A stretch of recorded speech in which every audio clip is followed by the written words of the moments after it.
High friends, Srabani Bandyopadhyay from Sraban's kitchen. আমি আজকে আপনাদেরকে বাড়িতে ব্রেড বানিয়েছি সেটা দেখাবো। লাইভ রেকর্ডিং করছি এবং এটাই ইউটিউবে পোস্ট করব। এর আগের দিন আমি একটা ব্রেড করেছিলাম বাড়িতে, তো সেটা ফেসবুক পেজেতেও পোস্ট করেছি।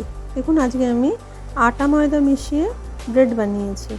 এর আগের দিনটা দেখেছিলেন, এটাও দেখুন কি সুন্দর, এটা বাড়িতে বানানো ব্রেড। আমরা তো দোকান থেকে পাউরুটি কিনে খাই এবং সেটা টেস্ট একরকম হয়, সেটাতে ইস্ট দেওয়া থাকে, এটা ইস্ট ছাড়া বানিয়েছি। কত সুন্দর দেখুন ব্রেডটা, এবং ব্রেডটা কিন্তু সফট। কিন্তু ওই যে আমরা কিনে খাই যে ব্রেডটা, সেটার সঙ্গে কিন্তু কম্পেয়ার করলে এটা তার থেকে একটু হার্ড, কিন্তু সফট। এটা ইজিলি মানে চিবোনোর জন্য কোনো শক্ত কিছু নয়। এবং যেটা বাড়িতে করা ইস্ট ছাড়া এবং আমার ওটিজিতে করা, সেই জন্য শেপটা ওরকম দোকানের মতন পারফেক্ট নয়। আমি নিজেই কেটেছি ব্রেড কাটার দিয়ে, এটা দিয়ে কাটা হয়েছে। এটা সামান্য ভ্যানিলা এসেন্স দিয়ে আটা ময়দা মিশিয়ে ব্রেড করেছি। এটা ভীষণই হেলদি, আর যে কোনো সময় খাওয়া যায় উইদাউট ইস্ট, যেহেতু সেটা বাচ্চাদের পক্ষেও ভালো এবং রোজকার খাওয়ার পক্ষেও ভালো। এবার দেখুন, এটা করেছি ভ্যানিলা এসেন্স দিয়ে, একটু সামান্য সুইট ব্রেড, হালকা মিষ্টি দেওয়া আছে, খুবই হালকা। চায়ের সঙ্গে, বা এটা যদি না কাটি লম্বা পিস থাকে, তাহলে এটা কোনো জেলি লাগিয়ে বা ভেতরে স্যান্ডউইচের স্টাফিং দিয়েও খুব সুন্দর খাওয়া যায়। আমি দেখাচ্ছি আরেকটা ব্রেড, এটা গার্লিক দিয়ে করেছি, সামান্য ঝালের স্বাদ আছে।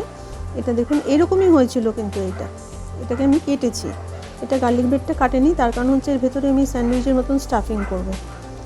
এটা আমি এইভাবে রেখেছি, একই রকম দেখতে হয়েছিল। দেখুন বন্ধুরা, কত সুন্দর ব্রেড, একদম ফুল বেকড, ভীষণ সুন্দর, নরম, সফট এবং ভীষণ শরীরের পক্ষেও ভালো। এই অংশটা ঠিক কাটা হয়নি, এটা যেহেতু এটা একটা জিনিস। আবার বড় কথা যেটা হচ্ছে, আমি কোনো ব্রেড টিনের মধ্যে করিনি, আমি অর্ডিনারি ট্রের মধ্যে বসিয়ে করেছি। এই যে এই ট্রেটার মধ্যে বসিয়ে করেছি, তো তার জন্য শেপটা পুরো পারফেক্ট ব্রেডের আসেনি। এটা যদি কোনো ব্রেড টিনের মধ্যে বসানো হয়, তাহলে কিন্তু একদম এরকম পারফেক্ট ব্রেডের দিয়ে লোফ যে শেপটা আসে সেটা আসবে। এবং তখন আমরা এই ব্রেড কাটার দিয়ে, এই যে ব্রেড কাটার এগুলো, এটা দিয়ে কিন্তু আমরা কেটে নিতে পারি সুন্দর করে পাউরুটির পিসের মতন করে। তাহলে বন্ধুরা দেখলেন কি সুন্দর বাড়িতে ব্রেড বানানো যায়। এটা কিন্তু একবার খাওয়ার অভ্যেস করে ফেললে এটা অবভিয়াসলি আরও বেশি টেস্টি।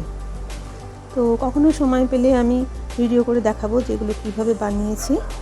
তো আজকের মতন এইটুকুনি ছোট্ট করে একটা ভিডিও করলাম, এবং এটা নিজে করেও আমার খুব ভালো লাগছে, তাই আপনাদের সঙ্গে শেয়ার করলাম। ভালো থাকবেন সবাই, নমস্কার।